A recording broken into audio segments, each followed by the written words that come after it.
আসসালামু আলাইকুম। গেল এক মাসের মধ্যে জাকের আলী অনেক সর্বমোট 4 বার এলবিডব্লিউ এর ফাঁদে পড়েছেন এবং একটা কমন প্যাটার্নে 2 বার এলবিডব্লিউ এর ফাঁদে পড়েছেন এবং সেটা হচ্ছে রশিদ খানের গুগলি বলের এগেইনস্টে।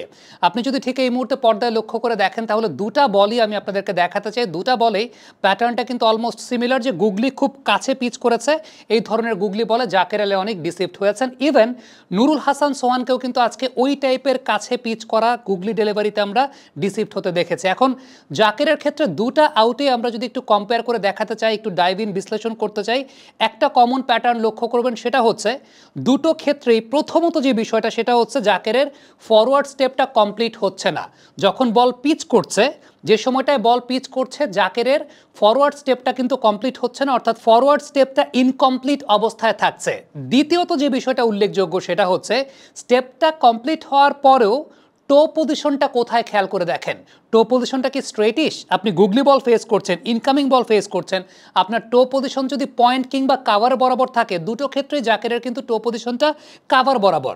আপনার টো পজিশন যদি পয়েন্ট কিংবা কাভার বরাবর থাকে, খুবই স্বাভাবিক ব্যাপার যে আপনার হেড পজিশনটা কিন্তু ফল করে যাবে এবং দুটো ক্ষেত্রে জাকের আলী অনেকের হেড পজিশনটা ফল করে গেছে।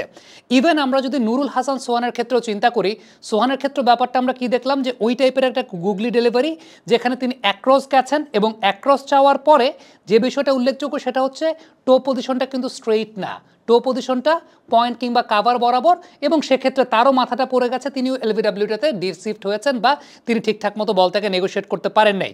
এই জায়গাটাতে আমরা সবসময় এক্সাম্পল দেই যে আপনি যখন এই ধরনের বল খেলছেন এবং এই ধরনের বল খেলার সময় আপনি যখন অ্যাক্রস শেপে যাচ্ছেন, আপনার টো পজিশনটা স্ট্রেইট থাকাটা আসলে খুব গুরুত্বপূর্ণ, যাতে আপনার হেড পজিশনটা ফল না করে। আমরা বিরাট কোহলির একটা সিম্পল এক্সাম্পল আপনাদেরকে যদি দেখাই, বিরাট কোহলির একটা সিম্পল এক্সাম্পল দেখেন, রশিদের একটা এই টাইপের বল, বিরাট কোহলির টো পজিশনটা কেমন? তার টো পজিশনটা কি পয়েন্ট কিংবা কাভার বরাবর? না, তার টো পজিশনটা কিন্তু স্ট্রেইট, যত স্ট্রেইট রাখা যায়। So this is the thing. আমার কাছে মনে হয় যে এই দুই ব্যাটসম্যানের ক্ষেত্রে, বিশেষ করে জাকের আলী অনেকের ক্ষেত্রে আমরা বারবার যে বিষয়টা দেখতে পাচ্ছি, একদম দুইটা প্যাটার্ন কমন। একটা তো হচ্ছে যে সময়টায় বলটা পিচ করছে, ওই পিচ করার সময়টাতে তার ফরওয়ার্ড স্টেপটা কমপ্লিট হচ্ছে না। দুটা ক্ষেত্রে আমরা সেম বিষয়টা দেখিয়েছি।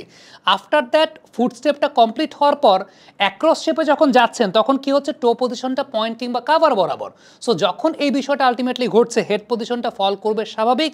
আমরা বিরাট কোহলির এক্সাম্পলটা আপনাদেরকে আবারও দেখাই, যেখানে আপনারা খুব ভালো মতো বুঝতে পারবেন যে এই টাইপের হেড পজিশনটাকে ঠিক রাখতে গেলে ইনকামিং বলের এগেনস্টে আপনার টোটা স্ট্রেইট হওয়াটা খুব জরুরি, বা টোটা স্ট্রেইট হওয়াটা খুবই নেসেসারি। এবং এই জায়গাটা এক্সাম্পলটা আপনি দেখলেন। ইভেন আপনি যদি চিন্তা করেন, আমি বিরাট কোহলিদের শৈশবের কোচ যারা বা ইন্ডিয়ান ক্রিকেটে যারা একদম ছোটদেরকে নিয়ে কাজ করেন, যারা এই টো পজিশনটা নিয়ে কাজ করেন, তারা কিন্তু বেশ কিছু ড্রিল করান এই টো পজিশনটা ঠিক রাখার জন্য। আমি জাস্ট সিম্পল একটা ড্রিল যদি আপনাদেরকে দেখাই, যে আপনি নর্মালি এরকম ব্যাটিং পজিশনে দাঁড়াবেন, এটা জাস্ট আপনার টো পজিশনটা ঠিক রাখার জন্য। আপনি নর্মালি এরকম একটা ব্যাটিং পজিশনে দাঁড়িয়ে আপনার ওপাশ থেকে যিনি আপনাকে সহযোগিতা করবেন তাকে আপনি আন্ডারআর্ম বলবেন যে এরকম একটা জায়গাতে বলটাকে আন্ডারআর্ম দেওয়ার জন্য, এবং আপনি এভাবে কি করবেন, জাস্ট টো পজিশনটা ঠিক রেখে, টো পজিশনটা স্ট্রেইট রেখে আপনি ক্যাচটা ধরবেন। দ্যাট মিনস আপনি আপনার মাথাটা বলের দিকে যাচ্ছে। আমরা একটু ট্রাই করি, আমি এরকম আছি, মারো। এই যে আমার টো পজিশনটা কীরকম, আমার টো পজিশনটা কি এদিক যাচ্ছে বা এদিক যাচ্ছে? না, আমার টো পজিশনটা এরকম রেখে, রাইট। ওয়ালটন এসি এক্সচেঞ্জ অফারে এখন যে কোনো ব্র্যান্ডের পুরাতন এসি বদলে নতুন ওয়ালটন এসিতে উপভোগ করুন 25% ছাড়। Walton air conditioner, comfort without compromise. আবার যাই, এই যে আমার টো পজিশনটা আমি মিড অফের দিকে রাখছি। কোহলির ক্ষেত্রে আমরা যেমনটা দেখি যে কোহলি আরও অনেক বেশি মাত্রায় স্ট্রেট রেখে তারপরে এই বলগুলোকে রিসিভ করতে পারেন বা এই বলগুলোকে তিনি খেলতে পারেন। আপনি আপনার টো পজিশনটাকে ঠিক রাখার জন্য তুমি এই জায়গাটায় দিবা, আমি আমার টো পজিশনটা ঠিক রাখবো। এটাকে আরেকটু সামনে আনতে পারি আমরা, যাই। এই যে আমার টো পজিশনটা কীরকম আছে। সো এই প্র্যাকটিসটা যখন আপনি আপনার ক্যাচ ধরার ক্ষেত্রে করলেন, আফটার দ্যাট আপনি হয়তো বা বলতে পারেন যে একটা টেনিস বল দিয়ে বা একটা ক্রিকেট বল দিয়ে আপনি যার সঙ্গে প্র্যাকটিস করছেন, দেন আপনি কিন্তু আপনার এই জায়গাটা করো, এই যে টো পজিশনটা রাখা। এটার প্র্যাকটিসটা হচ্ছে জাস্ট আমার টো পজিশনটাকে ঠিক রাখা, রাইট।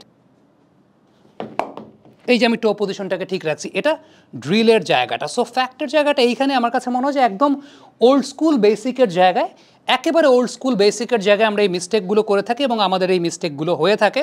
খুব রিসেন্টলি যখন উইমেন্স ওয়ার্ল্ড কাপ চলছে, মারুফা আক্তারের এই টাইপের ইনকামিং বলে আমরা ইংলিশ দুজন ব্যাটসম্যানকে ডিসিপ্ট হতে দেখেছি এবং কার্লোস ব্রেথওয়েট কমেন্ট্রিতে কিন্তু সেই ব্যাপারটা নিয়ে আলোচনা করছিলেন যে এই দুজন ব্যাটারি ইনকামিং বল খেলার ক্ষেত্রে টো পজিশনটাকে ঠিক রাখতে পারেন নাই দেখে তাদের মাথা পড়ে গিয়েছিল, কিন্তু আরেকজন ব্যাটার ছিলেন তিনি টো পজিশনটাকে ঠিক রেখেছিলেন দেখে বা স্ট্রেটিশ রেখেছিলেন দেখে বলটাকে ডিফেন্ড করতে পেরেছিলেন। So this is the thing, একদম ওল্ড স্কুল বেসিকের জায়গা যেগুলো হয়তো ইন্টারন্যাশনাল ক্রিকেটাররাও অনেক সময় ভুল করে ফেলেন বা ঠিকঠাক মতো করতে পারেন না, কিন্তু যে সমস্ত ব্যাটসম্যানদের রেগুলার বেসিসে এই প্রবলেমটা হয়, this should be rectified. Comment বক্সে আপনাদের মন্তব্য মতামত জানতে চাই।